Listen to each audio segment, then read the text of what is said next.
ouvintes, bem-vindos ao The Harborcast. Hoje chegamos ao episódio final da nossa série sobre o caso Kennedy. Ao longo dessa jornada, exploramos teorias, ouvimos convidados mais do que especiais e criamos algo extremamente especial também. E hoje vamos conversar justamente com o responsável por nos proporcionar tudo o que vivemos ao longo do semestre. Seja muito bem-vindo, professor Felipe. Muito obrigado, bom dia, boa tarde, boa noite a todos. É um prazer estar diante de vocês todos. Vou tentar me segurar as lágrimas. Vai. Se vocês nos acompanharam nas redes sociais, todo mundo sabe que o The Harbor começou como uma atividade de sala de aula, onde deveríamos criar uma imprensa para noticiar o assassinato do presidente Kennedy. E sabe também que criamos um metaverso, onde na nossa versão o Oswald estaria vivo e aguardando o julgamento. Então, o projeto cresceu e a gente está aqui, com algo totalmente incrível. Então, Felipe, primeiramente gostaríamos que tu falasse um pouco sobre a tua trajetória, para que nossos ouvintes te conheçam melhor. Muito bem. Eu sou formado em letras, possuo graduação em letras, possuo mestrado na área de análise do discurso de língua francesa também, em letras, doutorado na mesma linha de pesquisa de análise do discurso e mestrado em história do tempo presente. Também tenho uma formação em psicanálise da área lacaniana e acho que por enquanto só. Trabalhei no meu doutorado com questões de mídia também, trabalhei com análise jornalística e histórica do suicídio de Getúlio Vargas. E os meus mestrados em letras e história foram mestrados voltados na área de análise do discurso neonazista na atualidade. Por enquanto, este sou eu. Felipe, eu acho que a gente só tem a te agradecer por tu ser assim, então... Eu acho que não tenho palavras, né, pra falar um sinônimo, um adjetivo pra ti. Tu é foda. Não sei se eu posso falar essa palavra aqui, mas... Não deveria, mas tudo bem. Tu é fera, então, é isso que tu é. Bom, agora falando um pouquinho, então, sobre o trabalho, né? Como que surgiu essa ideia de fazer um julgamento pro Lee Harvey Oswald? Bom, é sempre um desafio dar aula de língua portuguesa fora do curso de letras. Aliás, é um desafio muito grande ser professor, mesmo na tua própria área. Só que a ideia que se tem enraizada do que é a língua portuguesa, infelizmente, é aquela ideia bastante crua, assim, de verbo, substantivo, advérbio, uma coisa mais pesada, e isso num curso de letras é um grão de areia, assim. Nós temos um acompanhamento e um desenvolvimento intelectual muito maior numa questão de linguagem, linguística, que infelizmente não vai para as escolas e não vai para um debate mais profundo, assim. Então, quando eu recebo assim, cadeiras que não são da área de letras, eu fico pensando, bom, infelizmente essas pessoas vêm com uma ideia diferente do que é a linguagem, do que é português, o que vão dizer. E não é assim. Então, a ideia, primeiro, é tentar trabalhar sem fugir do conteúdo programático, mas trazer uma visão diferente, mais reflexiva, filosófica, mais profunda, e mostrar que as áreas, não só da letras, outras áreas também podem ser áreas que se ajudem, que vão se ajudar na formação intelectual das pessoas. Eu tenho essa formação em história também, que me dá algumas cartas na manga para trabalhar. E desde criança, assim, por motivações familiares, meus pais, sempre tive na volta de livros, sempre tive na volta de filmes, sempre tive discussões, debates assim interessantes, principalmente com meu pai e minha mãe. Então, meu pai foi um motivador, assim, vamos dizer. Talvez no melhor sonho dele, ele não imaginaria que lá eu, com meus, 12, 11 anos, as coisas que ele me contava e me instigava poderia se tornar um trabalho meu, assim. Então, eu sempre fui uma pessoa muito curiosa e sempre coisas que não tinham explicação me chamavam a atenção. Então, esse caso em específico, né? Meu pai me dizia, o Kennedy faleceu, levou um tiro na cabeça e tem algumas contradições, e ele não me contava tudo, assim, ele via que eu ficava instigado e ele dizia, mas o pai tá velho, vai ali, pega aquele livro. Ele não estava velho nada, não tá. Mas ali naquele livro tem.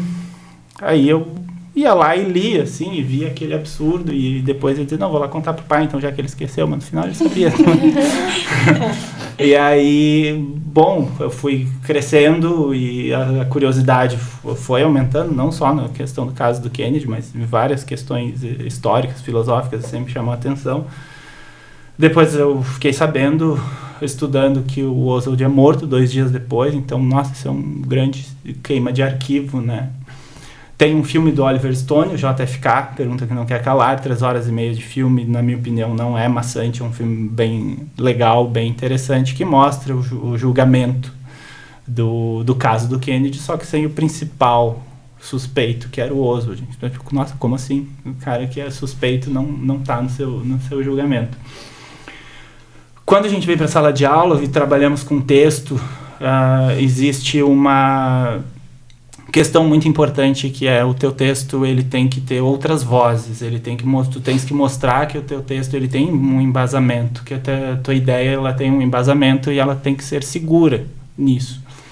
Então se fala dos argumentos de autoridade, nós vamos falar sobre, sei lá, uma coisa da área médica, nós precisamos de um médico para falar, não pode ser um engenheiro, por exemplo.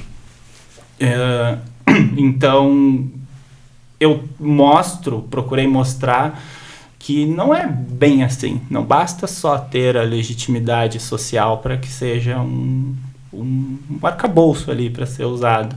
Porque os documentos da CIA e do FBI, que são documentos legítimos, é um discurso legítimo, ele defende uma incongruência ali. Ele faz um problema ali muito, muito grave. Ele atesta nos seus documentos que uma pessoa deu 3 tiros e um desses tiros teria pegado 2 pessoas, 3 lugares e a bala saída intacta.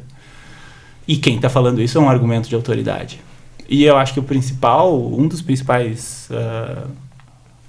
importância do professor é, além do conhecimento, é também formar pessoas com senso crítico.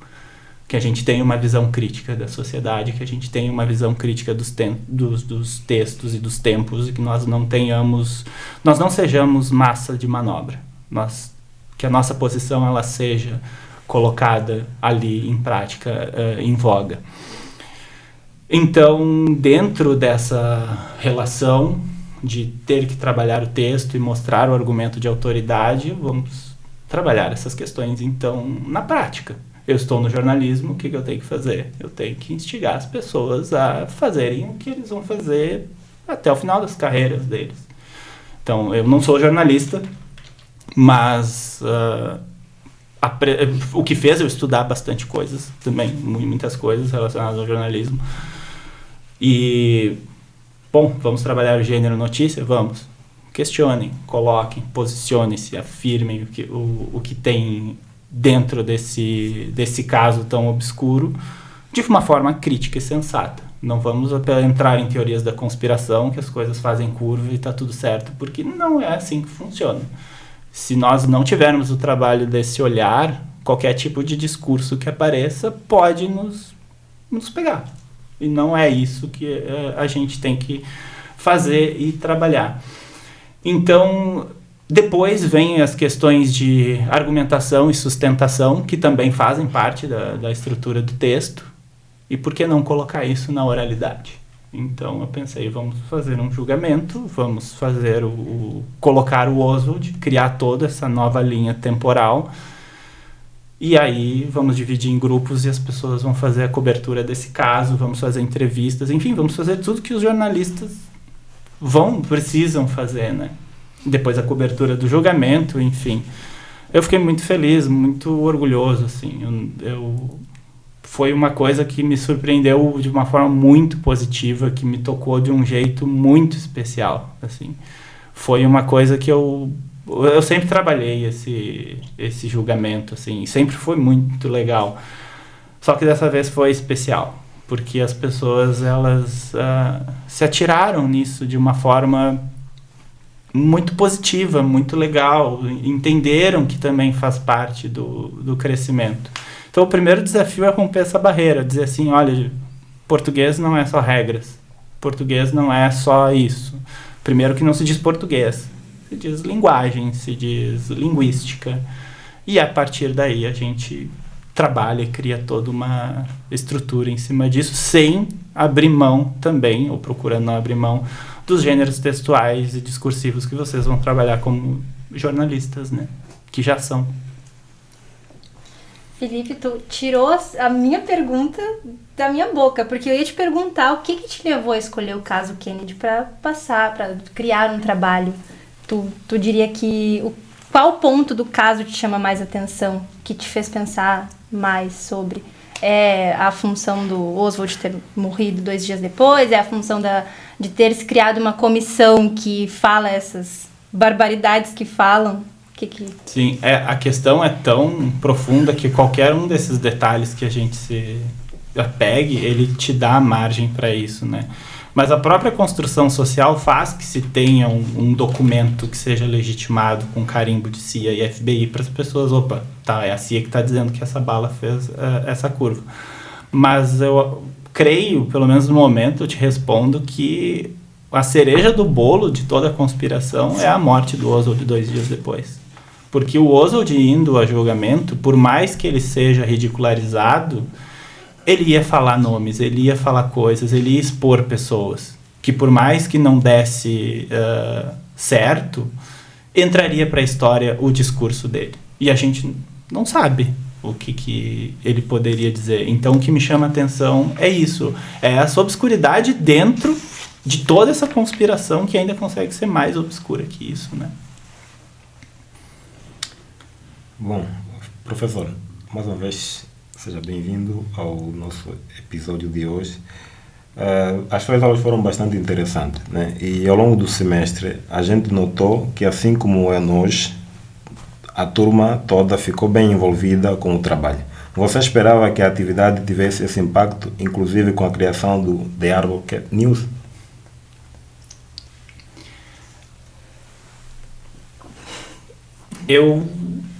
No dia que eu apresentei o trabalho, eu ainda chamava ele de seminário no cronograma, porque eu não sei o que ia acontecer, né? Mas eu contava, eu me lembro que depois que eu passei o trecho do filme, do julgamento, eu olhei e via que a grande maioria, eu diria 98% das pessoas estavam olhando aquilo de uma forma bem... estavam gostando daquilo. Porque geralmente é aquilo, tu vai apagar a luz e passar um filme, vai ter um que vai botar o celular embaixo da mesa e olhar. E só que o professor lá na frente vê a luzinha do celular, então fica a dica, diminuam a luz do celular. Fica a dica, não usem celular na aula. Não deixem na mochila. E eu vi que começaram, e eu tirei assim, ó, gostaram, acho que vai ser uma ideia boa. E comecei a falar o que poderia acontecer, comecei a dar uma ideia de transformar esse seminário num julgamento. E daqui a pouco eu falo, e aí nós vamos fazer um julgamento mesmo, completo, com um júri popular, com um juiz, promotor, grupos de advogados. E quando eu paro no grupo de advogados, a Maikele se levanta e diz assim, e a imprensa?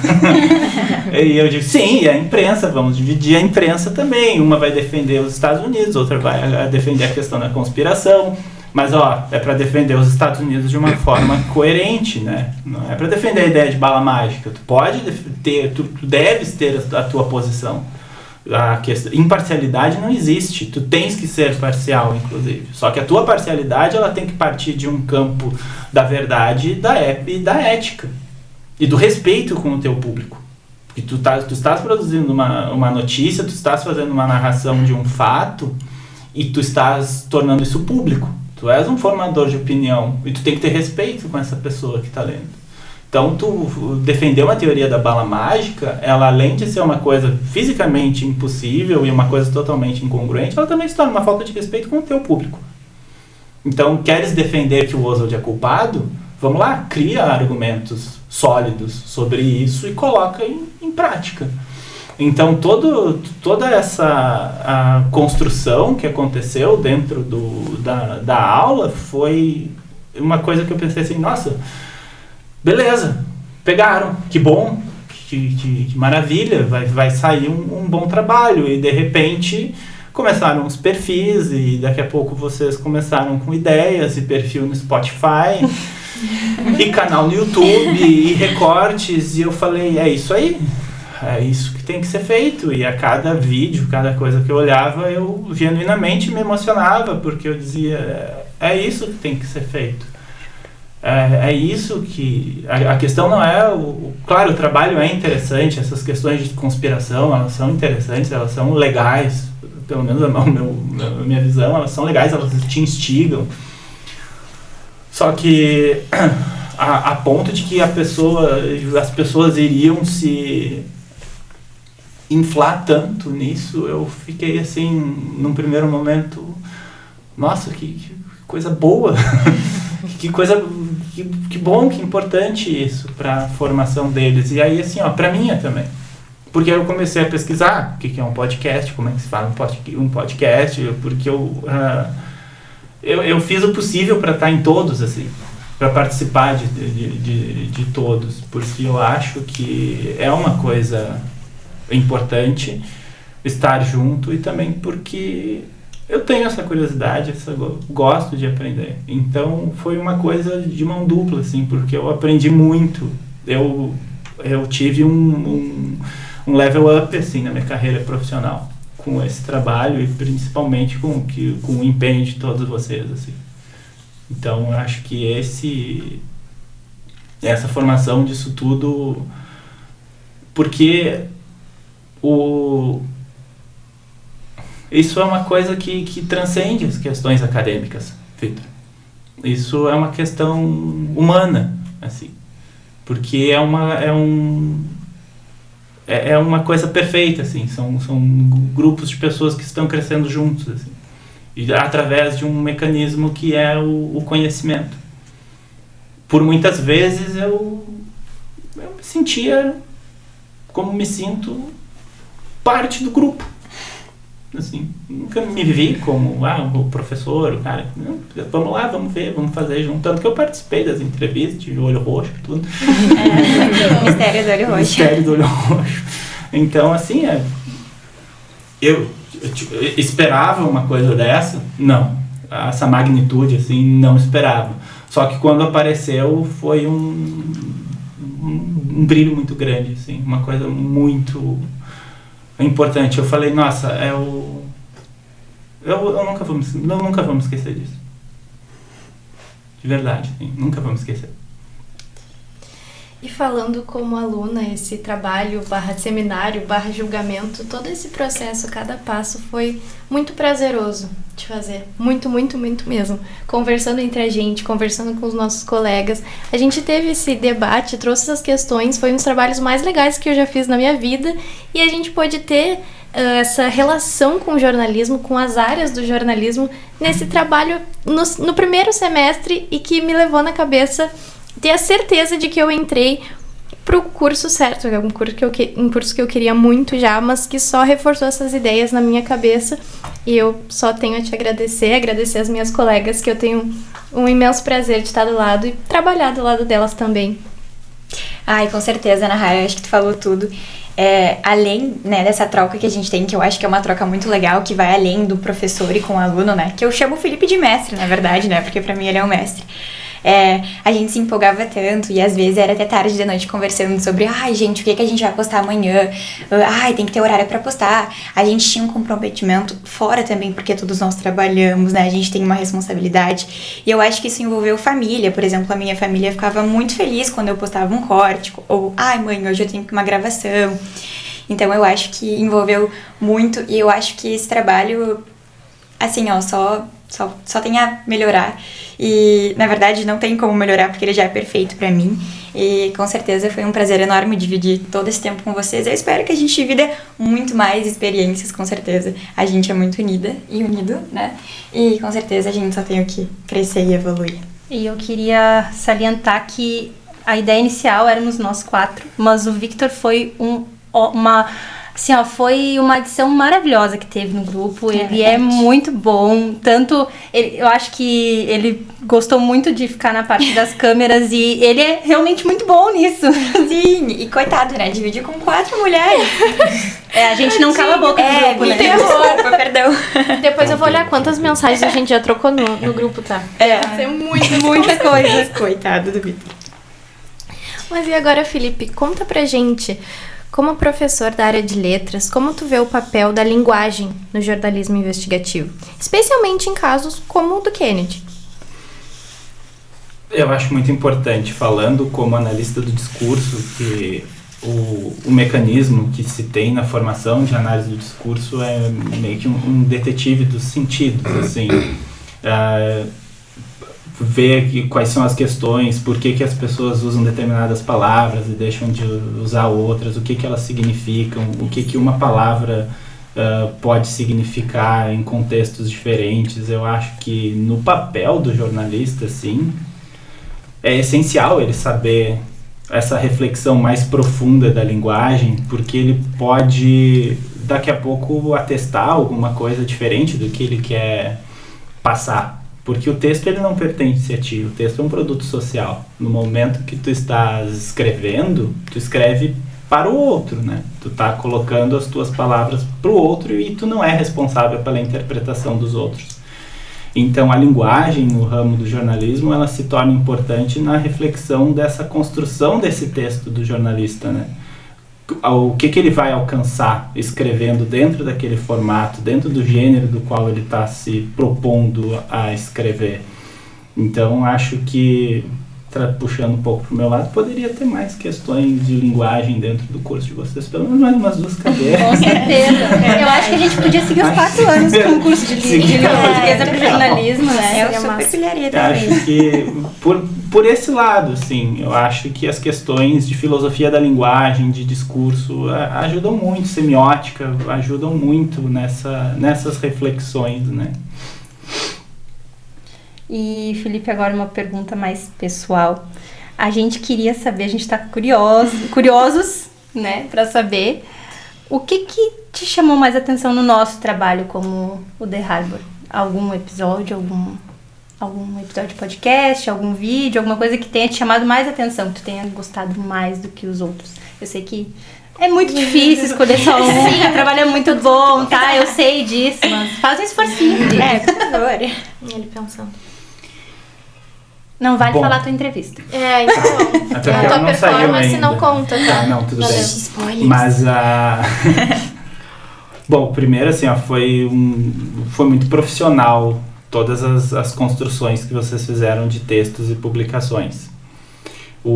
Me chamava muito a atenção as questões de formação imagética dos posts de vocês, eram muito legais. Quando vocês, não sou eu, né, é o Oswald, mas quando vocês fazem de uma forma mais obscura as fotos que vão chamar a atenção do post, né, aquilo eu achei muito, muito legal, assim. Mas a forma como vocês conduziam as entrevistas, a forma como vocês organizavam roteiros, era uma forma muito profissional. Foi realmente muito profissional. Felipe, foi um prazer enorme te ter Bom. com a gente. E é bom poder lembrar que, apesar de tudo, sempre vai estar lá. Eu espero, né, que a gente possa contar contigo sempre. Sim. E poder relembrar a origem de tudo isso, de todo esse trabalho. Foi uma honra para nós podermos ser mentorados por ti ao longo desse semestre. Foi realmente incrível, prazeroso demais. Eu agradeço. Agradeço pelos meus colegas também. Tá todo mundo muito, muito feliz. Sim, e emocionado. Sim. A gente queria muito ter mais tempo de conversa contigo, mas o nosso tempo é curto. E a gente também gostaria de agradecer muito aos nossos ouvintes, às pessoas que compartilharam, que curtiram, que engajaram com a gente, que nos ajudaram, nos deram essa força. A gente gostaria muito que o trabalho não terminasse aqui, que o The Harbor não terminasse com esse trabalho. A gente quer tocar adiante o The Harbor, tanto o podcast quanto o nosso canal de notícias. E é isso, né? A série do Kennedy acaba, mas o The Harbor não. Com certeza, é isso aí, né? Muito obrigada por estarem conosco nessa jornada, então, todo mundo que acompanhou até aqui. E fiquem ligados que o The Harbor não acabou por aqui. O mistério continua. O mistério continua. Agradecer as pessoas que vieram, né? O Igor, Com o certeza, Maurício, com certeza. o nome do rapaz. O professor de física. O professor. O Bruno. O professor o Bruno. Bruno. A entrevista do perito policial. Sim, do policial federal. Também. Verdade. Foi um prazer enorme ter o contato de todas essas pessoas que se disponibilizaram a vir aqui, a conversar com a gente, a entrar com a gente junto nessa E jornada. realmente entrar junto, né? Exatamente, Porque foi lado a muito lado. incrível. Foi muito, muito, muito bom. Agradeço. Eu sou a Nahara Leal, responsável por conduzir as entrevistas ao longo do trabalho e também a host principal do The Harborcast. Eu sou a Raíssa Epstein, responsável pelo design de todas as plataformas e por gravar também. Eu sou o Vitor Kibutamena, revisor de todos os textos do The Harbor, também responsável pelas gravações. Eu sou a Pamela Beiersdorf, responsável por cuidar do nosso Instagram e também por gravar juntamente com o Victor e a Raíssa. E eu sou a Maikele Silva, responsável por roteiros, edições e reportagens. E eu sou o Felipe Ávila, o maior fã do Harbor. Eu trouxe aqui um livro para o professor Felipe, que é também dois, um sobre análise do discurso, que eu esqueci, mas eu dou uma próxima vez. Então trouxe como uma lembrança. Muito obrigado. Não sei quando a gente volta a se encontrar. Então, Muito obrigado. para você. Até a próxima! Próximo.